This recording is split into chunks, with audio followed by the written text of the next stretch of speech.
Hello, I'm George White, and this is What's Left.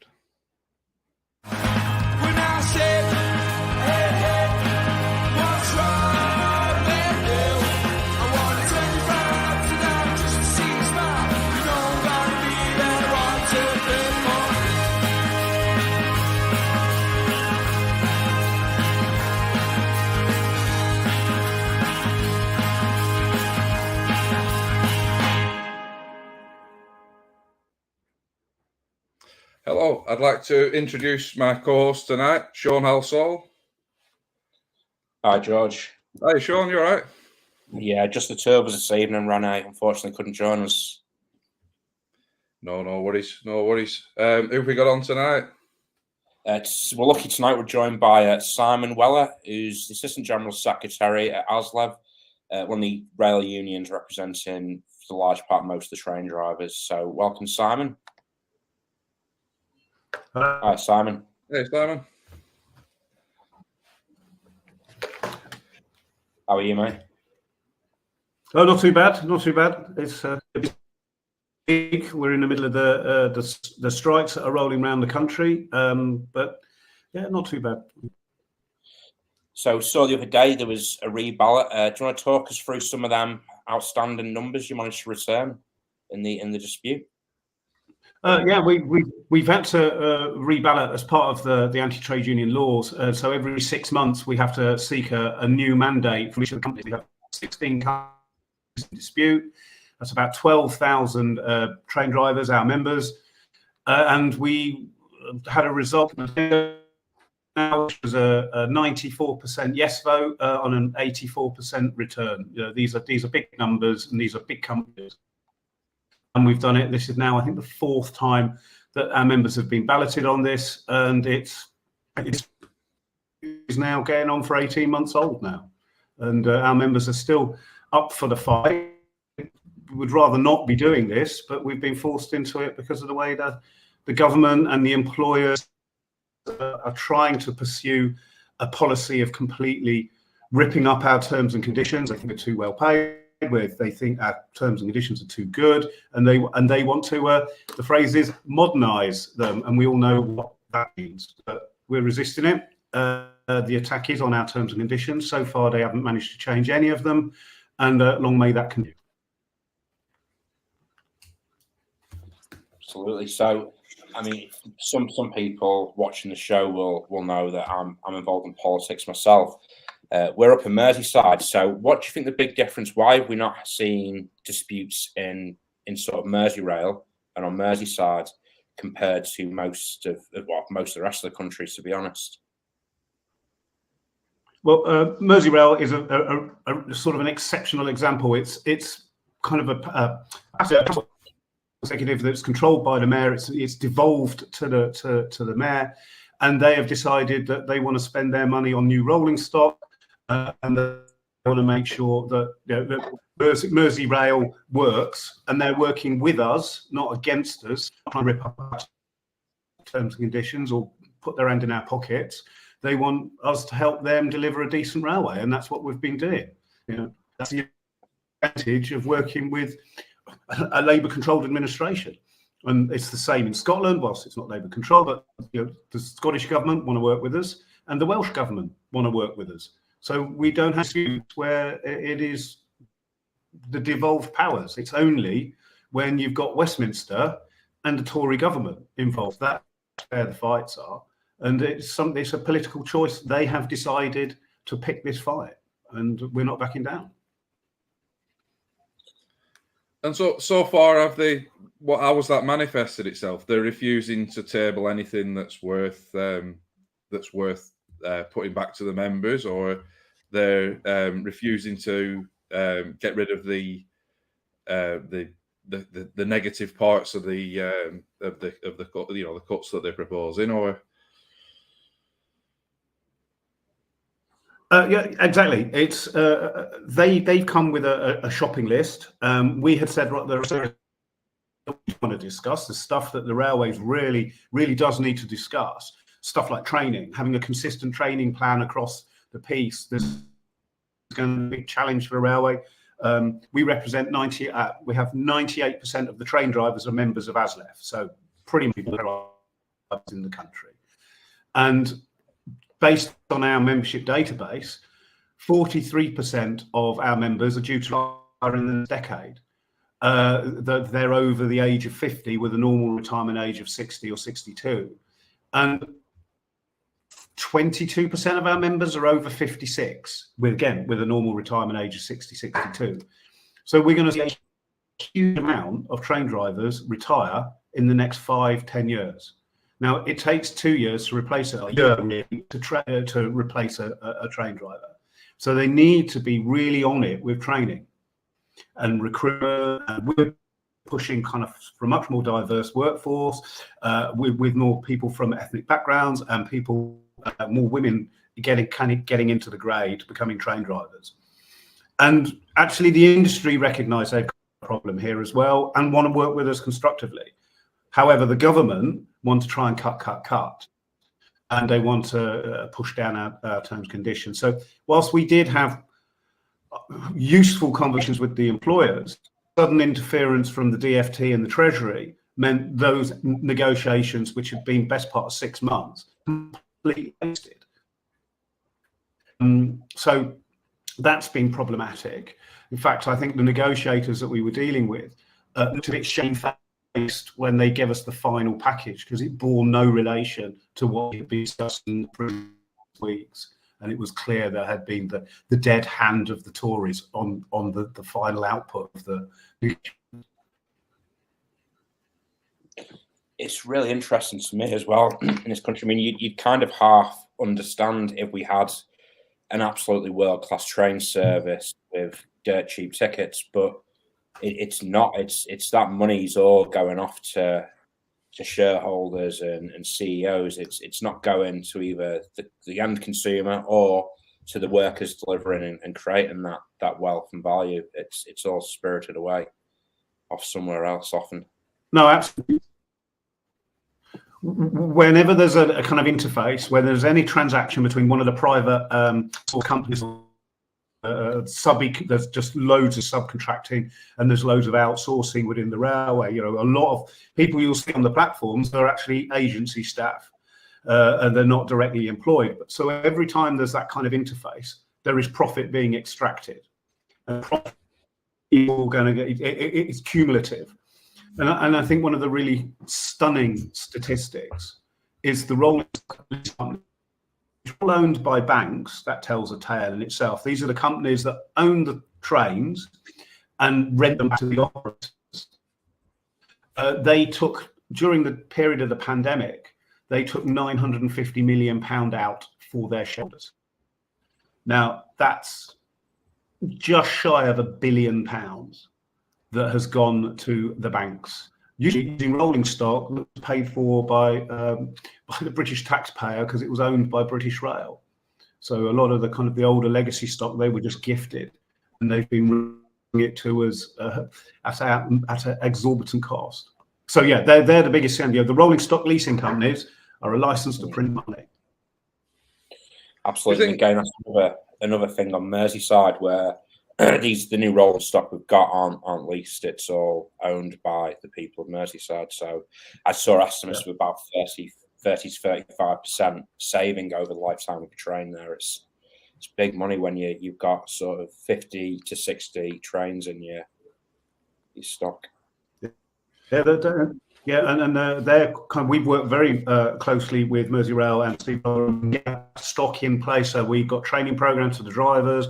So there was a quick transition from what was pretty old 70s legacy stock back into the new Stadler units, which is it's been involved right from the start in the design of them and the rollout of them, and it's been pretty smooth.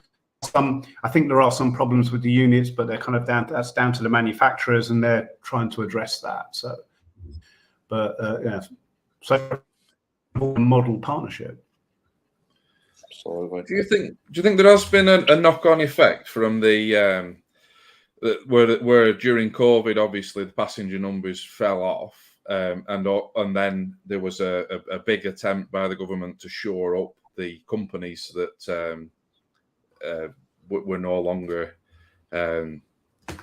functioning as they would do properly.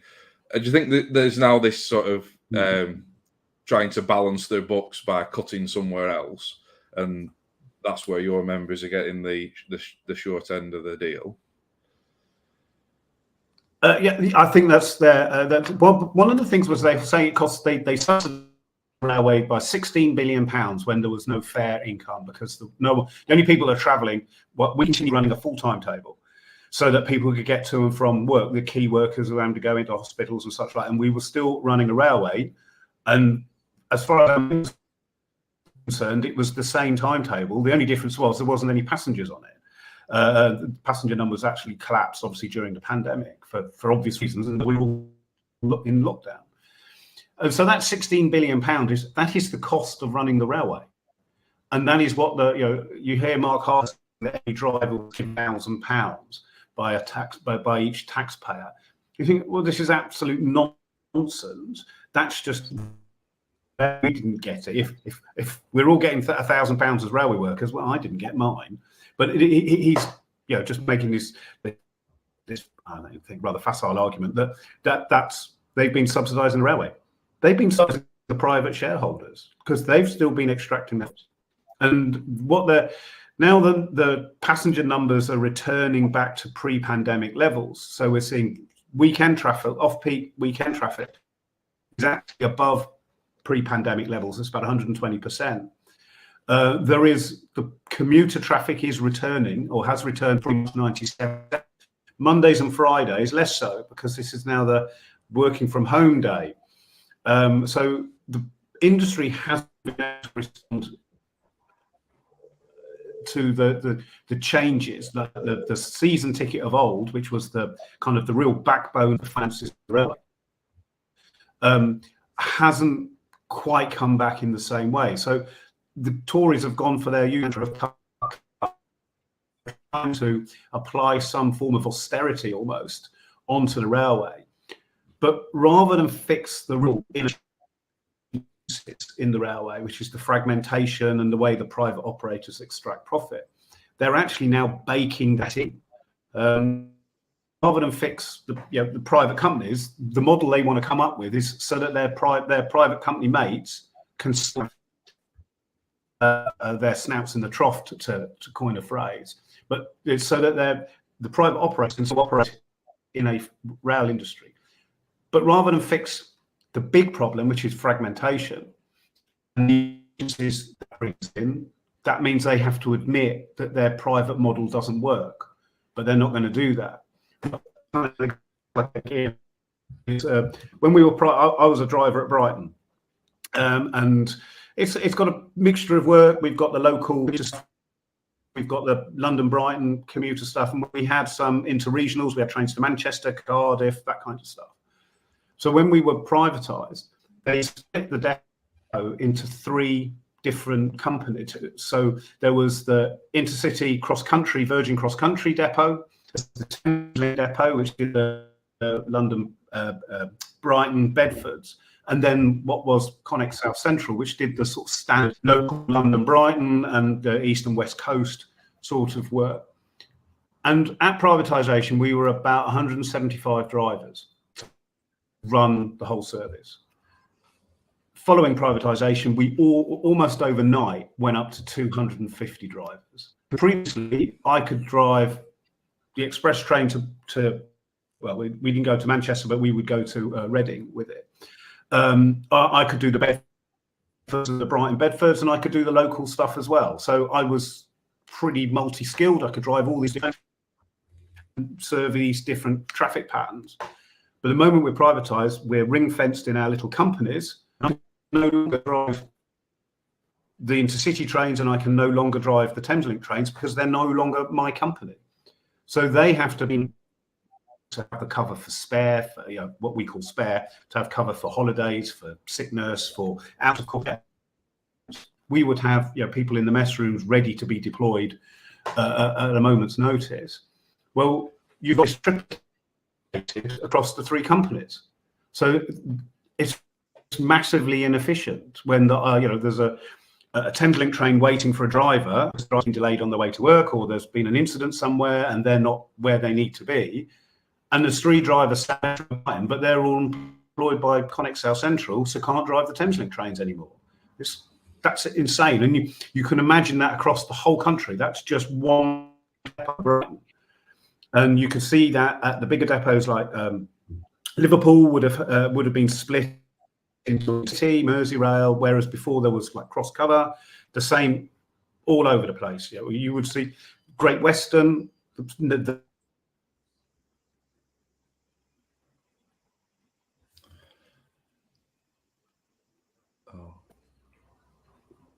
He's frozen up. I think we've lost Simon. Oh, are you back, Simon? He's back.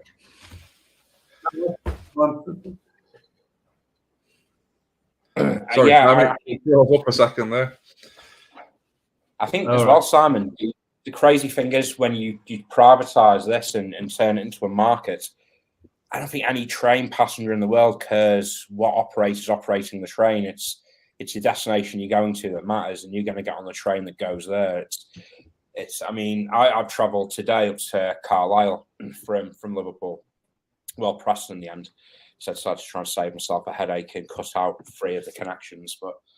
And you've got sort of, I think it was TransPennine being dead because the trains are all missing because of the naughty train drivers out on strike. And but we can't take TransPennine Express tickets. If you've got one of them, you're going to have to buy another one, and sort of shifting the blame onto the workers again rather than where the blame lies with this government. Oh, hang on, you've frozen up now. Oh, can you hear me? Yeah, no, it went a bit patchy just then, but it's. I mean, it doesn't know who the operator is. It's where you want to go, and people want to go there as quickly as they can, as cheaply as they can, and it doesn't matter what colour the train is painted. And that's the kind of the flaw. They said that there would be innovation from the private companies. They would drive down. What we're seeing is the highest fares in Europe, and there is no innovation as far as passengers are concerned. But their innovation in the way that they farm subsidies, they've been very innovative in extract money. And the biggest change I would think that's been in the last 15 years, 20 years, would be the Oyster ticket system in London, which was the kind of, it was pretty advanced when it came in, which is the touch in, touch out system, prepaid tickets, and you'd always get the cheapest fare. That was from a state-owned operator. That was from Transport for London, which is owned by the London Mayor. It's a devolved authority. And they are the ones that are invested in the technology for the Oyster ticketing system. And it was actively opposed by the private rail companies because they wanted to maintain their Byzantine structures, which is how they make their money. They did not want to be part of the Oyster card network. You touched there on the sort of extraction into the private hands there as well, because it's not exactly a sort of fully privatized market system within rail. It's like all the benefits of it being a private system accumulate to the companies, whilst all the risks seem to fall upon the public purse to subsidise. It's like the worst sides of both systems, isn't it? Yes, I mean there is. They said there'd be competition, but there isn't any competition. They're now saying the competition is at the point of that was the only competitive element in it, which is absolutely absolute nonsense. And now we've got this. They're all in their emergers, and we have the franchise, so we don't even have the fig leaf of competition at the point of bidding for the franchise. It's private companies operating government contracts. So, and the government just setting it up so that they can make a profit, and it's a profit at the expense of all of us, the travelling people who use the trains. So where do you see it is almost a corrupt. Apologies. Whereabouts do you see the future, Simon, of rail travel in this country? Like, would you obviously be a fan of nationalisation, renationalising our infrastructure, or not? Yes. Now, I would say yes to renationalisation. However, it comes with a big caveat, which is, what does it look like? What does nationalisation look like? We've got some people who will go, well, let's paint everything blue again. If it stands still for long enough, we'll paint it blue. So it's and bring back British Rail. I don't think that would be the approach, because one of BR's problems was of government interference. That it was on really short, it would be going from April to April. So each financial year, it couldn't really plan. And if the government wanted to, make sure that their mates got a tax cut, it would be usually at the expense of the railway. So they had problems planning. One of the big changes that we saw under the Labour government, and I think it was while Alistair Darling was actually a transport secretary, but I might be wrong on that, was that they went to Network Rail went to 5-year control periods, so that they had a period where it was for 5 years they knew exactly what they were doing, which allowed them. And what we need is a system that is set up so that the passengers can recognise it and understand it, and it's simple and fair and reasonably priced. But also it needs to have long-term aspirations, because railway planning is 30, 40 years. Some of the wrong recently being bought, we expect to have a lifespan of 25, 30 years. And so the long-term decisions need to be made with an eye on the future, and not a kind of short-term easy gain, which is what we're seeing with the private companies when they were in the franchise system. They would only plan their franchise. They wouldn't plan anything beyond, which is part of the reason we're now facing this massive driver shortage, because one, they want to pay for training of a driver that they as a franchise weren't going to utilize. That would be outside of it. So if it's going to be on public ownership and public control and public accountability, it needs to have decent governance. This is the key bit that rarely gets talked about, is how are you going to govern the railway? How are you going to have that long-term, and how are you going to have the day-to-day operations managed? And what we're seeing with the DfT and through their private companies, they specified the type of seats on trains, which are these if you've ever travelled in any of the southern region stock, they've got ironing boards for seats, because this is the DfT setting weight of the trains, and they were making decisions rather than good for the railway, and more importantly, what was good for the passengers. So the key bit of ownership needs to have public involvement in the governance. So you would have to have a supervisory board that's independent of government, that can plan and deal with the strategy for the railway, that has the involvement of the passengers, has the involvement of the rail experts in the industry. And one group of those experts are the staff themselves. So you would have employee engagement as well in the governance of the railway. I think Labour in 2019 had a review on how their supervisory boards would work, involving all aspects of the railway, freight companies, the freight operators, the freight customers, as well as passengers, because it's got to be about a integrated system. And you can't just plan it for the operation of the private interest of one of the franchise holders, which is the kind of the mess we're in. And you can't have the micromanaging that we've seen from the DfT. Absolutely. I mean, as well, for myself, the rail has to play a massive part in decarbonising our economy. It's going to be a big way of how we move stuff around the country, goods and people. Getting people out of cars, getting trucks off the road, and them diesel vehicles.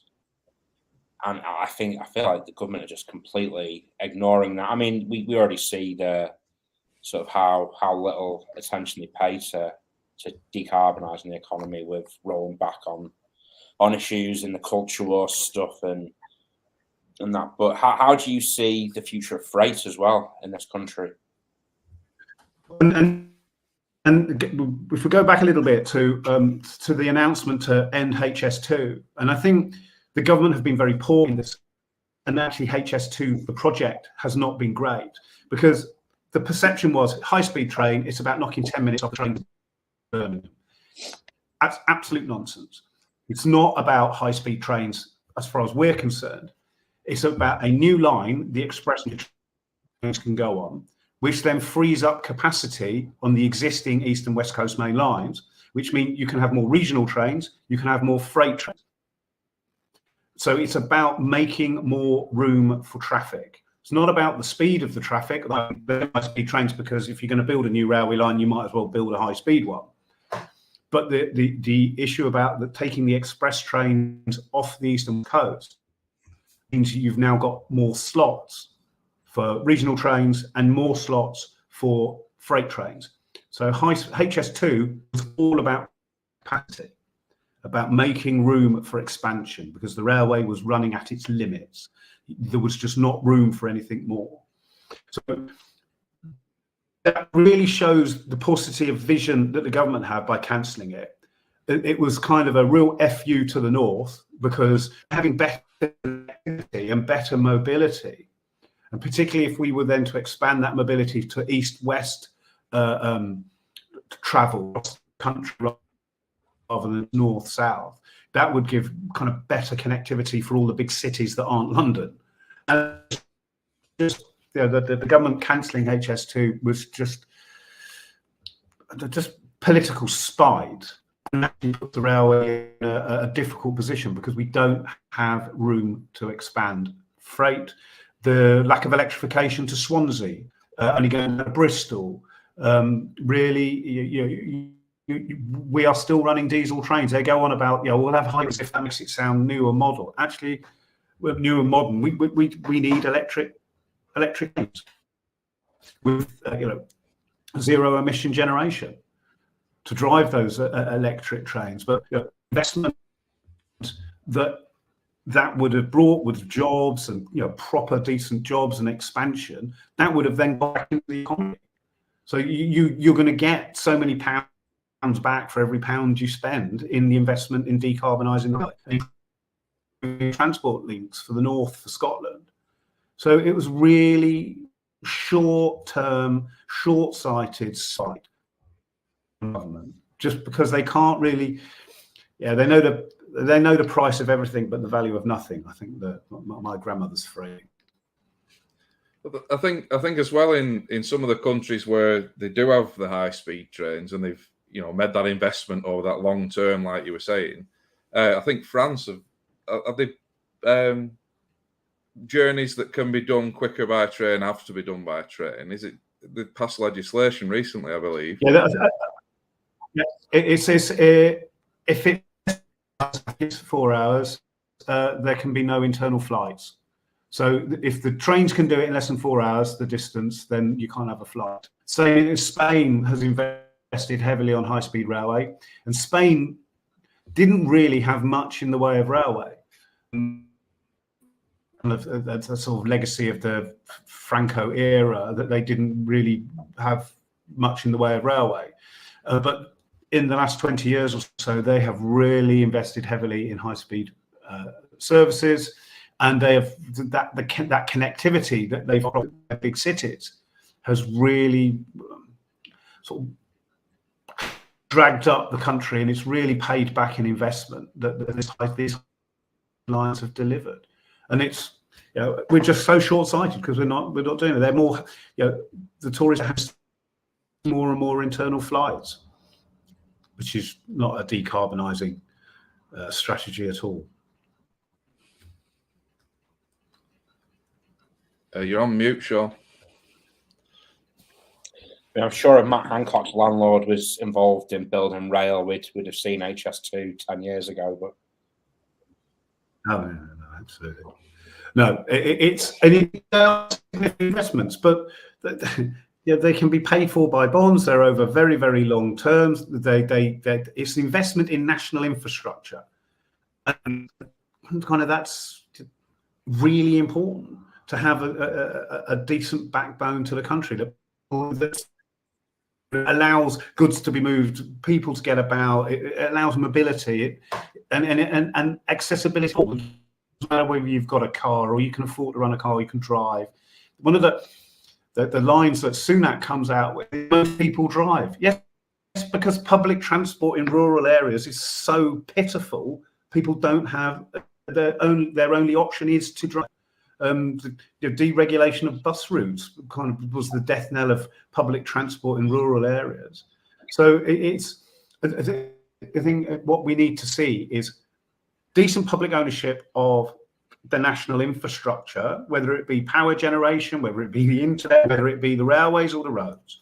That is, I think the job of government to make sure that the infrastructure is well maintained, well run, with an eye on the long-term future, with and decent governance in there. And we need to see a re-regulation of buses and to ensure that stuff is integrated and it's accessible for everybody else. It's a fair, level playing field for everybody.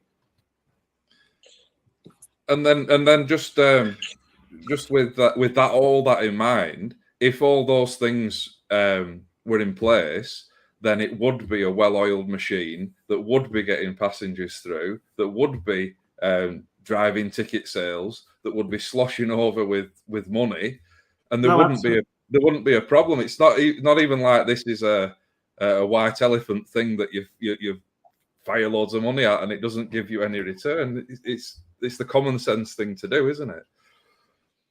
No, absolutely. And then the thing that we've learned is that if you have high frequency of services, people they stop reading the timetable and they'll just know that there's a train kind of every 15 minutes or so, and they'll pitch up at the railway station.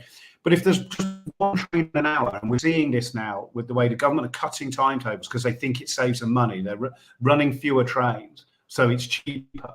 But the problem there is someone will go, oh, the next train's not for another 50 minutes. Oh, I'll go in the car.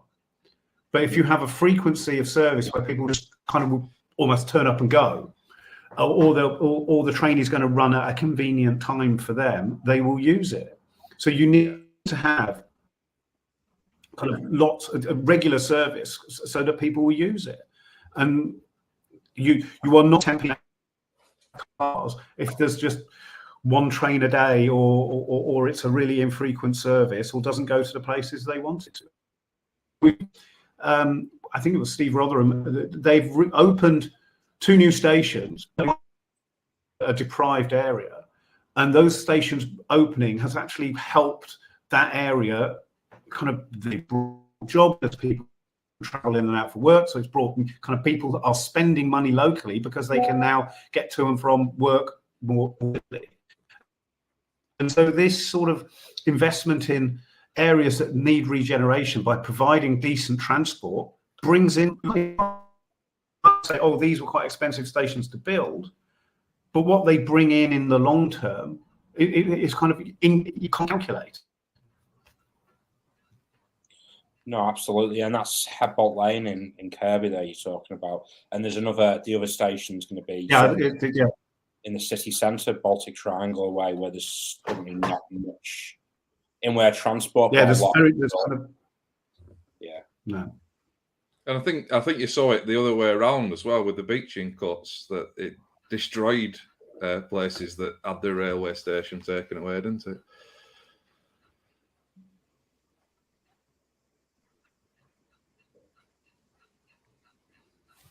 Oh, I think we lost you there for a second, Simon. Oh no, yeah, you froze up. Anyway, I don't know whether it might. Usually, the internet's pretty sensible down here, so.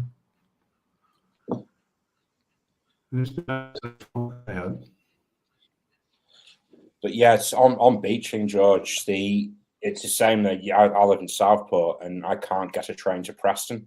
So the next major city up it's absolutely wild just because of the Bersker curves part of the line is not there. And also, I can't get a direct train to Aintree. You've got to sort of go into Liverpool to come back out. It's absolutely wild.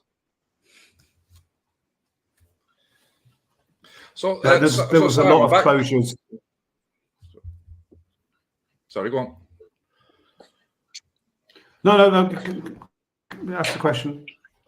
So I was just going to ask back to your dispute.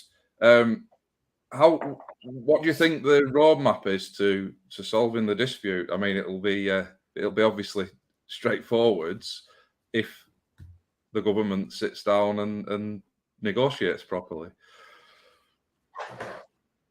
Well, I think a lot of it is if the government just take that off the employers and let the employers negotiate. There are some areas that we need to look at because the railway has changed, and it's just evolving as well. It's not just that because of the pandemic things have changed. The railway's changing. It is an ever-changing beast, and as we will be involved in change and being part of that change and making sure that it's things with the railway rather than to us. But it's the problem is the government either need to actually come and meet with us and talk to us, not just be issuing edicts. And my problem is I just don't think they don't know really what they want. They've put the employers have engaged with these new contracts where so that they got the contract, they had to agree to certain governmental lines which are still being enforced. We weren't anything other than 2%. There's a pay increase. They just need to get rid of all that. Let us sit down and negotiate a settlement, and we're prepared to work with the employers. We're prepared to talk. We don't want to have the dispute going on. But if the government just think they can just browbeat us and impose their wish, well, they're going to end up with a fight. And they need to actually just grow up and become a little competent and speak to us, and we'll get a solution. But at the moment, they're just banging the table and saying you're going to do it our way or no way, and it's just kind of that's not a way of working with people. Well, it simply isn't negotiation, is it? That kind of approach that they're giving. So how would you, as a union, we've been sorry. I was just going to say, how would you think that other people in the movement could offer their support as well? I think where we have had the picket lines, and our members really like just kind of the solidarity messages really make a big difference. Just to know that there are people out there sharing the pain and wishing as well, and that we have got support. I think we do something, and we still have public support. I think the government were banking on greedy trains. The public won't support them, and they'll force them all back. They're all back to work, and well, that was absolutely not from the public. For a lot of the public, it's almost action by proxy because they feel a bit voiceless in their employment, and to see us standing up for our jobs and our terms and conditions and our salaries, as I say, it's all by proxy. But the reality for us as ASLEF, public opinion, it's a great thing, and the public support.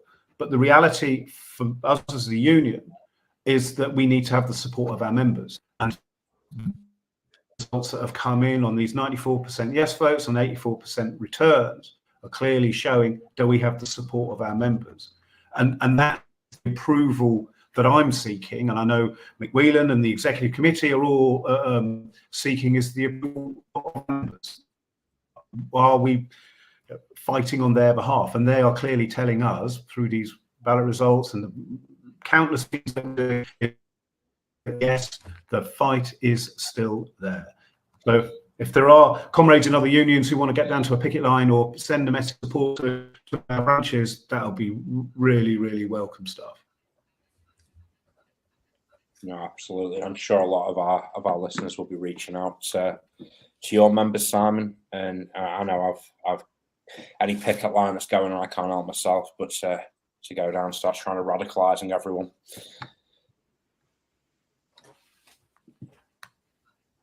But yeah, back to the sort of support and the Tories expecting it to wane.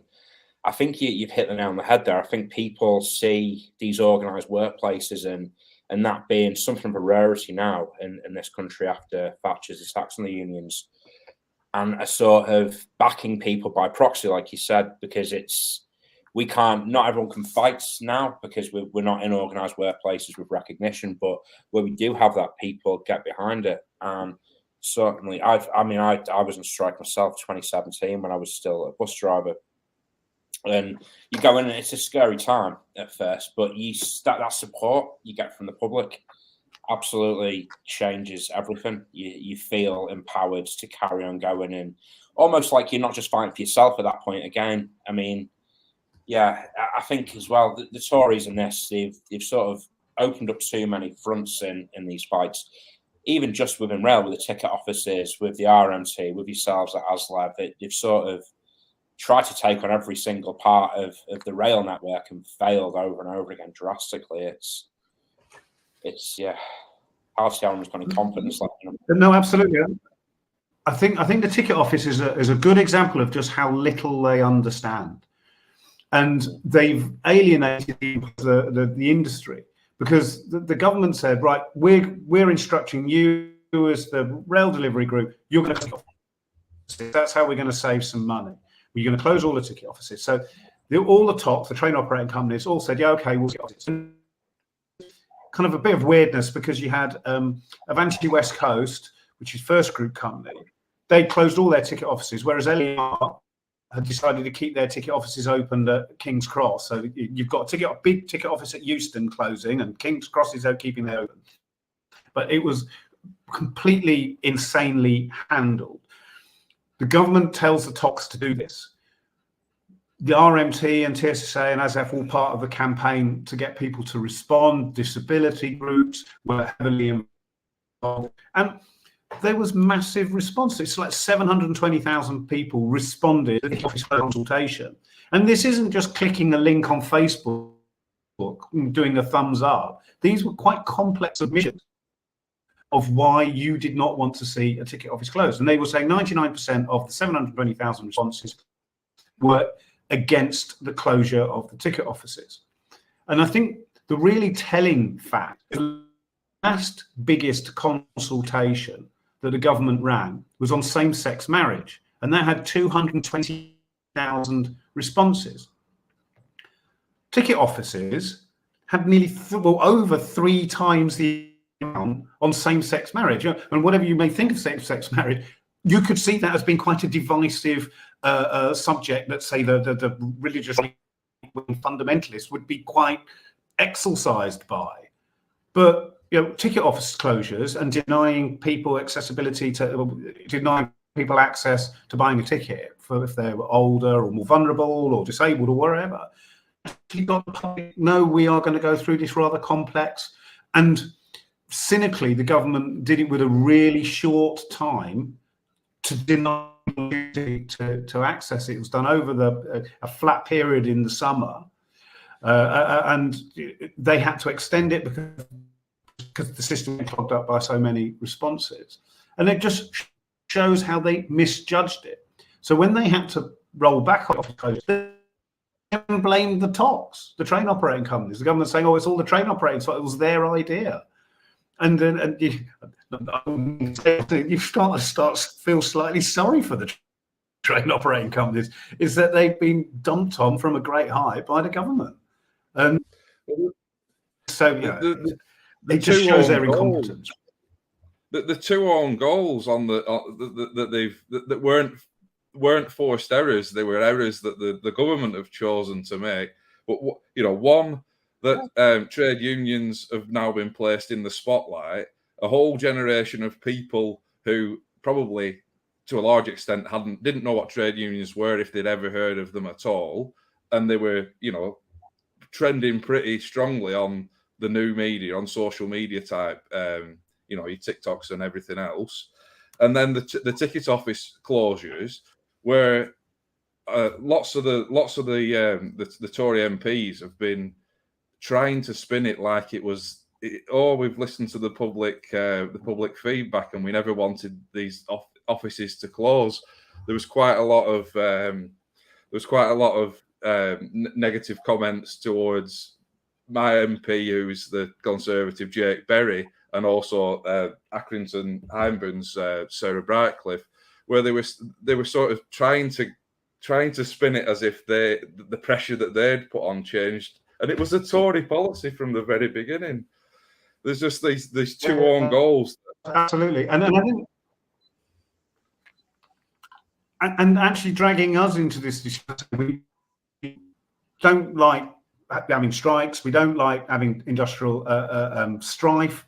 We ended up a very drawn-out dispute. And interestingly, the demographic. But whilst I started as a teenager, I was a driver's assistant at 18 when I started on the railway in the 80s. But I'm the unusual one, really, the leftover of that old system. In the 90s and 2000s, there was a lot of recruitment because inefficiency of a privatised railway, they needed more drivers. And a lot of those people came from the armed forces because there was a contraction of the army and the navy and the air force and whatever. So a lot of our new train drivers come from the force ground, and all come from other industries where you would say they were not naturally predisposed towards trade unions. But what we have seen, and we have, you know, pretty big levels of membership density, we've seen these disputes bring people together who would have, as you said, it's quite scary taking strike action, particularly if you've never done it before, or it's not your experience, or it's not your background. And to actually do it takes some real courage.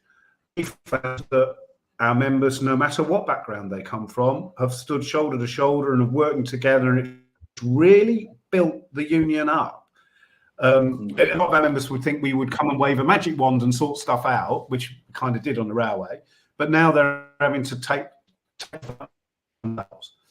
and we would have it from some of the older hands, the sort of more experienced long service hands would say, oh, all these new people we've got on the railway, they don't understand unions, we're going to be in terrible trouble. Tell you what, meetings, a lot of the activity, the picket lines have all been organised by the new people on the railway, have really taken to the fight, realising that they're there to defend their terms and conditions, and it's a fight. It's really energised the trade union internally, and I'll say we're kind of months of this, and we're still having the meetings we're going, but there's a very clear message. Members, they want it sorted, but they're also prepared to carry on fighting. So it's the Tories have accidentally re-energised the trade union movement, not just on the railway. No, absolutely. And again, at that point there where, it's very scary going on strike for the first time. I tell you what, it isn't scary the second time or third time. So they could have taken the lid off this, where it's very, very difficult to put it back in. Once you see what the power of collective action can do, you've got a clear routes then how to achieve our aims in the future. And especially once you drag it out so long. So I work in trade union education, and I'm a firm believer every week, 2 weeks you're on strike, that's a decade's worth of experience for your average shop steward. And I think they're inadvertently creating a small army of extremely well sort of thought out organisers and workplace sort of agitators, and this could end up, like you said, then reinvigorating the trade union movement across the UK. Well, there's a lot to be learned from it. Sorry, go on, Simon. I would say there's a lot for us to learn from it. I mean, if I was to say nationally, what we could have done, the comms later, when we've not been in talks, we kind of, there's only so many times you can say nothing's happened. But what we have found is running webinars. So kind of the Zoom stuff is really, really useful for getting information out. And actually how we plan to deal with the minimum service levels that they're proposing. They thought that would break us and that would be the end of it. We're giving them a taste of their minimum service levels this week with the strikes being strategically positioned. That some bit of the railway is running, but another bit isn't. And today, there's engineering on the East Coast, so we've only stopped the West Coast, stops the West side, but the East side was shut anyway, so our members don't lose any money on the East side. Got which is quite a long, so it goes from Brighton kind of up to Kings Lynn. You know, so there's no southern services. This action, but there would still be some Thameslink service. Which means everyone will try and get on those services, which then because they become overcrowded and they can't run them, because then that does the work for us. But that's the kind of the planning that has been behind this round of strikes, and they think the 40% minimum service levels will end our right to strike. That's their aim. But actually, all it will do is prolong disputes, make disputes more disruptive, and we'll lose less money whilst we're on strike. So it's kind of a completely self-defeating project by the government, who thought they were being clever, but they're not. So just as you mentioned there, the minimum service level, or the Conscription of Workers Act, or whatever you want to call it. But how do you think that will end up affecting things? You just touched on it, but is there any more to expand on there? Yeah, I think they've made some serious errors in the way they framed the law. Like it's saying 40% of timetabled services. So it's not just 40% of the bit they run. It's 40%. And to run 40% of trains, it's not just simply like knocking out every other train. You will need about 60. So they'll have a completely atrocious service, and we'll all still be coming into work and getting paid. Also, they can't do 12-hour shifts. They have to stick to our contracted hours for that day, which means they'll probably. It's a really inefficient way. And it will cause them huge problems. And the conversations we've had with the industry is they're saying, this will not work. We do not want it. We don't want to operate. It's going to be more, it's going to require so many drivers to deliver. So all the end result is massive disruption. Disputes will go on longer. Ways of nobbling the railway that's outside of the minimum service levels legislation. It's not they thought they would take our right to strike away. Now there will be all manner of industrial relation problems. We have people being forced across picket lines by the power of the law, as you say, the conscription. Smile at it, and all the indenture of train drivers. It is going to cause real a relationship between the workers and the employers, and it will take years to detoxify. And it's just the government's something must be done. You know, the Daily Mail, it's to please the Daily Mail. It doesn't actually resolve the disputes. It doesn't make industrial relations smoother, and it doesn't actually give the passengers service. It's just ill thought out and spiteful. But we'll deal with it. We've dealt with this shower of clowns for many decades, and we will continue to deal with it. Absolutely. Well, I think we are coming to the end, so we will start wrapping up. So, George, what's left? What positives can we take from this week? Well, I think that when workers stick together and trade unions operate as they should do, that workers can change the course of history. It's already been shown with the RMT. It's going to be shown with ASLEF, and when workers stand solid in their what they've resolved to do, governments have to listen to them. It wasn't as it was set, the course was set out by the government. It has completely changed to where we are now. Absolutely fantastic, George. And before we go, just if anyone wants to support us, we've got all sorts of merch on Redbubble, and that's just search What's Left Radio on Redbubble, and our Patreon should be popping up on the screen now. It's patreon.com/What's Left Radio. But thank you very much, Simon. It's been really interesting talking to you, and I'm sure we'll get you on again. And apologies for any internet issues on my end. Excellent. Thanks very much. Well, maybe we'll see you for a victory lap at the end of the dispute. But let's hope so. Let's hope so. Let's hope it's sooner rather than later. Absolutely, comrade. And just before we go, just for myself, I'm sure I speak for George as well, and Renee, who's not with us tonight, but complete solidarity from What's Left to all the members in the rail sector. Appreciate it. Yeah. Appreciate it. Thank you very much, everyone, and we will see you all soon.